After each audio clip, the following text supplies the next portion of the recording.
السلام عليكم ورحمة الله وبركاته. ازيكم؟ يا رب تكونوا بخير وبصحة وسلامة.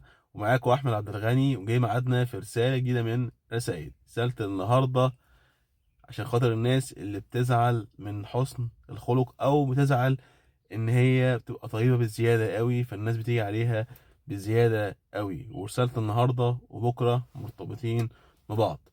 لما سئل الرسول صلى الله عليه وسلم عن أكتر حاجتين بيدخلوا الجنة واكتر حاجتين بيدخلوا النار، قال لك ايه؟ اسمع بقى. قال لك ان اكتر حاجتين بيدخلوا الجنة تقوى تقوى الله طبعا سبحانه وتعالى، وحسن الخلق، انك تتقي ربنا في كل شيء بتعمله، ودايما حاطط ربنا قدامك، وانك انت تبقى عندك حسن الخلق، اللي هو اللي بيتقال دلوقتي المحترم الطيب اللي الناس بتيجي عليه. دول اكتر حاجتين بيدخلوا الناس الجنة. واكتر حاجتين بيدخلوا الناس النار الاجوفان، اللي هم ايه؟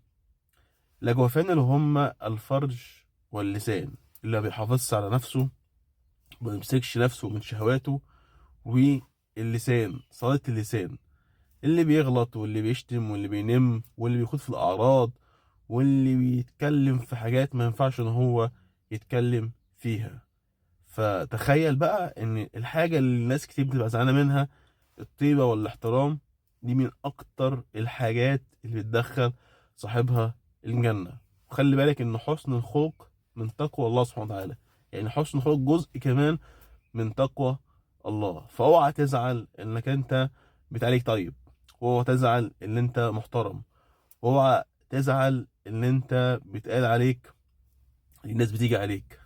لان كلامنا برضو بكره ان شاء الله في رساله بكره تاكيدا على القصه دي. فافتكر دايما ان من الحاجات اللي بتدخل صاحبها الجنه، ومن اكتر صفتين من اهل الجنه او الناس اللي داخل جوه الجنه، حسن الخلق وتقوى الله. ومن اكتر حاجتين بيدخلوا صاحبهم النار، واكتر حاجتين بيمتاز بيهم اهل النار، الفرج واللسان، اللي مش بيحافظ على نفسه، واللي مش بيمسك لسانه وقت الغضب، واللي صليت اللسان، واللي بيغلط، واللي بينم، واللي بيخوض في الأعراض، واللي بيعمل ولسانه بيتفوه ويتكلم بحاجات ما ينفعش ان هو يتكلم بيها. فاوعى تزعل، وخلي بالك كمان ان حسن الخلق من تقوى الله سبحانه وتعالى. اشوفكم على خير في رسائل من الرسائل. احمد عبد الغني، والسلام عليكم ورحمة الله وبركاته.